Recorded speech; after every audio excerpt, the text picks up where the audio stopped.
بسم اللہ الرحمن الرحیم۔ جناب سیدہ کی کہانی۔ کسی شہر میں ایک سونار رہتا تھا۔ اس کی عورت ایک روز پانی بھرنے کنویں پر گئی۔ یکا یک شور اٹھا کہ تیرا لڑکا کمہار کے آوے میں گر گیا ہے۔ وہ سونارنی اتنا روئی کہ بے ہوش ہو گئی۔ غش کی حالت میں اس نے خواب میں دیکھا کہ ایک بیوی نقاب پوش تشریف لائی ہیں اور فرماتی ہیں کہ اے عورت، تو منت مان لے کہ میرا لڑکا کمہار کے آوے سے صحیح و سلامت نکل آوے تو میں جناب سیدہ کی کہانی سنوں گی۔ صلوات اللہم صلی اللہ محمد و آل محمد۔ اتنے میں ایک طرف سے شور اٹھا کہ سونارنی کا لڑکا کمہار کے آوے سے زندہ و سلامت نکل آیا ہے۔ سونارنی کی غش سے آنکھیں کھلی تو دیکھتی ہے کہ اس کا لڑکا سامنے کھڑا ہے۔ صلوات اللہم صلی اللہ محمد و آل محمد۔ وہ خوشی خوشی اپنے لڑکے کو گھر لے آئی اور بازار سے 2 پیسے کی شیرنی خرید کر اپنے پڑوسیوں کے پاس گئی اور کہا، چلو میرے گھر، میری منت برائی ہے، جناب سیدہ کی کہانی سننے چلو۔ سب عورتوں نے انکار کر دیا۔ وہ روتی ہوئی مایوس ہو کر جنگل کی طرف چلی گئی۔ کچھ دور جا کر اس نے ایک نقاب پوش بیوی کو دیکھا۔ انہوں نے کہا، تو بیٹھ جا، میں جناب سیدہ کی کہانی سناتی ہوں۔ اور پھر اس نقاب پوش بیوی نے اس طرح کہانی سنانا شروع کیا۔ شہر مدینہ میں ایک یہودی رہتا تھا۔ اس کی لڑکی کی شادی تھی۔ وہ جناب رسول خدا کی خدمت میں حاضر ہوا اور عرض کی کہ مولا، میری لڑکی کی شادی ہے، اگر حضور اجازت دیں تو جناب فاطمہ میرے گھر تشریف لے جائیں۔ حضرت نے فرمایا کہ اس کا ذکر جناب امیر حضرت علی مرتضیٰ سے کرو، اگر وہ راضی ہوں تو تم فاطمہ کو لے جاؤ۔ وہ یہودی حضرت علی علیہ السلام کی خدمت میں آیا اور اپنی درخواست پیش کی۔ حضرت نے فرمایا کہ جناب سیدہ کی خدمت میں عرض کرو، اگر وہ راضی ہوں تو لے جاؤ۔ چنانچہ وہ حضرت فاطمہ کی خدمت میں حاضر ہوا اور شادی میں شرکت کے لیے عرض کیا۔ آپ نے فرمایا، علی مرتضیٰ سے اجازت لو، جب میں چلوں گی۔ اس یہودی نے عرض کی کہ میں جناب رسول خدا اور امیر المومنین علی مرتضیٰ سے اجازت حاصل کر چکا ہوں، اب تو آپ خود ہی اس امر کی مختار ہیں۔ آپ نے اس کو سواری لانے کا حکم دیا۔ یہودی سواری لانے چلا گیا۔ تب جناب سیدہ نے جانماز بچھا کے 2 رکعت نماز پڑھی اور ہاتھ بلند کر کے خدا کی بارگاہ میں عرض کی کہ اے میرے پالنے والے، میں تیرے رسول کی بیٹی اور تیری کنیز ہوں، نہ میرے پاس کوئی کپڑا ہے اور نہ کوئی سامان ہے۔ ایسی حالت میں شادی میں کیسے جاؤں؟ ابھی دعا ختم بھی نہ ہونے پائی تھی کہ جنت کی حوریں ایک کشتی میں جنت کے زیورات اور لباس لے کر حاضر ہو گئیں۔ صلوات اللہم صلی اللہ محمد و آل محمد۔ حوروں نے اپنے ہاتھ سے جناب سیدہ کو لباس اور زیورات سے آراستہ کیا اور سواری میں بٹھایا۔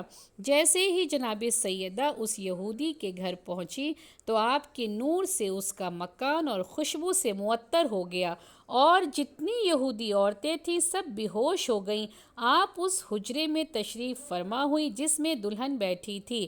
کچھ دیر بعد سب عورتوں کو ہوش آ گیا لیکن دلہن کو ہوش نہ آیا۔ جب عورتوں نے دلہن کو دیکھا تو دلہن کو مردہ پایا۔ سب عورتیں رونے پیٹنے لگیں اور ایک شور برپا ہو گیا۔ جناب سیدہ کو یہ ماجرا دیکھ کر بڑی حیرت ہوئی۔ آپ نے جانماز بچھا کے 2 رکعت نماز پڑھی اور خدا کی بارگاہ میں عرض کیا کہ میں تیری کنیز خاص اور تیرے رسول کی بیٹی ہوں، تو میری عزت رکھ لے، ورنہ یہ لوگ یہی کہیں گے کہ میرے آتے ہی دلہن مر گئی۔ آپ کی دعا ابھی ختم بھی نہ ہونے پائی تھی کہ دلہن زندہ ہو گئی اور کلمہ پڑھتی ہوئی اٹھ بیٹھی۔ صلوات اللہم صلی اللہ محمد و آل محمد۔ اور جناب سیدہ سے عرض کی کہ آپ بنت رسول ہیں، مجھ کو اپنا دین بتلائیے۔ آپ نے اس کو اور 500 یہودی عورتوں کو مسلمان کیا۔ صلوات اللہم صلی اللہ محمد و آل محمد۔ سب نے آپ کی بڑی عزت کی اور بہت حرمت کی اور آپ کو ایک کنیز کے ساتھ رخصت کیا۔ یہ معجزہ جناب سیدہ کا دوسری طرح بھی بیان کیا جاتا ہے۔ وہ یہ ہے کہ کسی شہر میں ایک بادشاہ رہتا تھا۔ اس نے ایک دن اپنے وزیر سے کہا کہ سامان سفر اور سامان شکار تیار کرو۔ جب سامان شکار تیار ہو گیا تو بادشاہ اور وزیر دونوں نے لڑکیوں نے بھی ساتھ چلنے کی درخواست کی۔ بادشاہ نے منظور کر لیا، چنانچہ یہ لڑکیاں بھی ہمراہ ہو گئیں۔ چلتے چلتے ایک جنگل میں گزر ہوا، سب نے وہیں قیام کیا اور ناشتہ کرنے میں میں مشغول ہو گئیں۔ یکایک شدید آندھی آئی اور ایک کو دوسرے کی خبر نہ رہی۔ بادشاہ اور وزیر دونوں غائب ہو گئے اور لڑکیوں کا چوپالا اڑ کر ایک پہاڑی کی چوٹی پر جا لگا۔ جب طوفان ختم ہوا تو بادشاہ اور وزیر کو اپنا سامان تو مل گیا مگر دونوں لڑکیوں کا پتہ نہ چل سکا۔ بادشاہ اور وزیر دونوں اپنے وطن واپس آ گئے۔ اتفاق سے اسی روز کسی دوسرے ملک کا بادشاہ بھی اسی جنگل کو شکار کو گیا تھا اور پانی کی تلاش میں پریشان تھا۔ پانی کی تلاش میں ادھر ادھر پھر رہے تھے۔ اب ذرا ان دونوں لڑکیوں کا حال سنیں۔ ماں باپ سے چھٹ کر بادشاہ زادی اور وزیر زادی دونوں گلے لگ کر خوب روئیں اور روتے روتے بے ہوش ہو گئیں۔ خواب میں کیا دیکھا کہ ایک بیوی نقاب پوش ہیں جو تشریف لائی ہیں اور فرماتی ہیں کہ تم منت مان لو کہ جب ہم اپنے والدین سے ملیں گے تو جناب سیدہ کی کہانی سنیں گے۔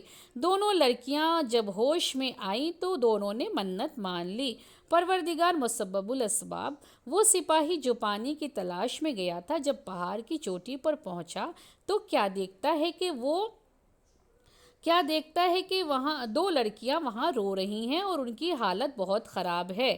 اس نے ان سے دریافت کیا، ان لڑکیوں نے سارا واقعہ اس سے بیان کر دیا۔ سپاہی نے ان لڑکیوں کو تسلی دی اور بادشاہ کی خدمت میں حاضر ہو کر ان لڑکیوں کا واقعہ بیان کیا۔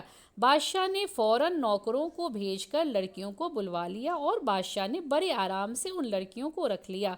چند روز بعد جب ان لڑکیوں کے ماں باپ کو خبر ہوئی کہ فلاں بادشاہ کے یہاں لڑکیاں زندہ و سلامت ہیں تو ان کو بڑی خوشی ہوئی اور انہوں نے اس بادشاہ کو شکریہ کا خط لکھا۔ اس بادشاہ نے خط کا جواب دیا اور لکھا کہ اگر آپ مناسب سمجھیں تو ان لڑکیوں کی شادی میرے لڑکے سے کر دیں۔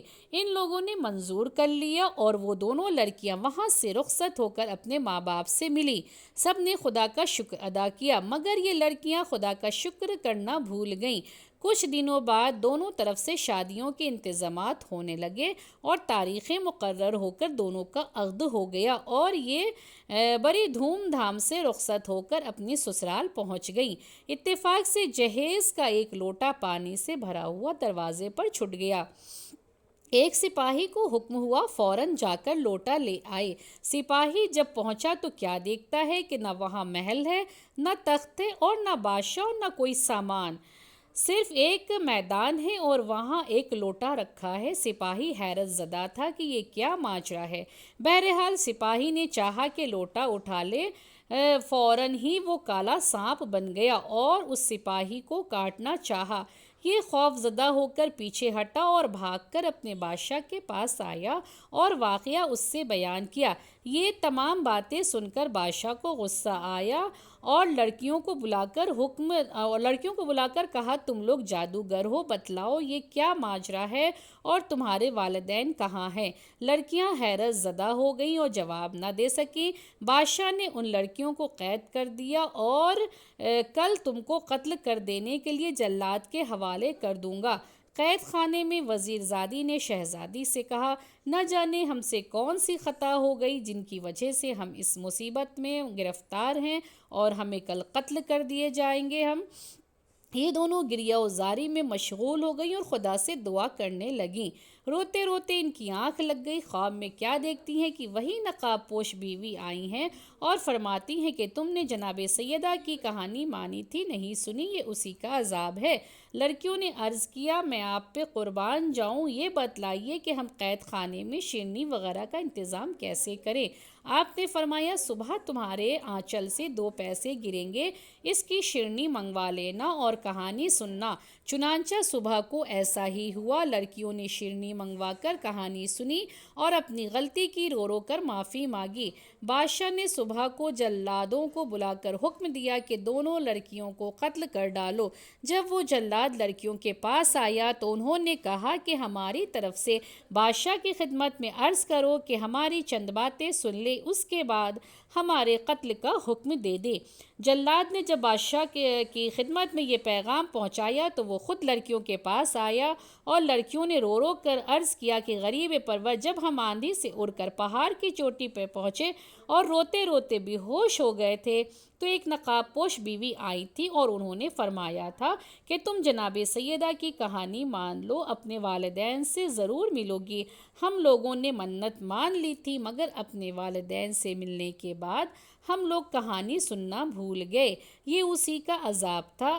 آپ پھر سپاہی کو بھیجیے اور ہمارے والدین کی حالات دریافت کیجیے۔ بادشاہ نے دوبارہ سپاہیوں کو ان کے والدین کے ملک بھیجا تو وہاں بادشاہ اور اس کا تخت و تاج سب موجود تھا۔ سپاہیوں نے واپس آ کر جب بادشاہ سے بیان کیا تو اس کو یقین ہو گیا کہ بے شک یہ عذاب الہی تھا۔ بادشاہ خوش ہو گیا اور لڑکیاں آزاد ہو گئیں۔ صلوات اللہم صلی اللہ محمد وآل محمد۔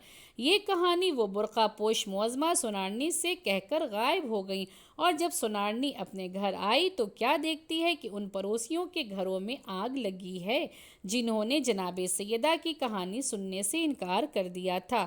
دعا کرو کہ جس طرح صدقے میں محمد والے محمد کے سنارنی اور ان لڑکیوں کی مرادیں پوری ہوئیں، اسی طرح ہر مومن، ہر مومنہ، ہر مسلم، ہر مسلمہ کی بھی مراد بطفیل محمد والے محمد پوری ہو۔ آمین رب العالمین۔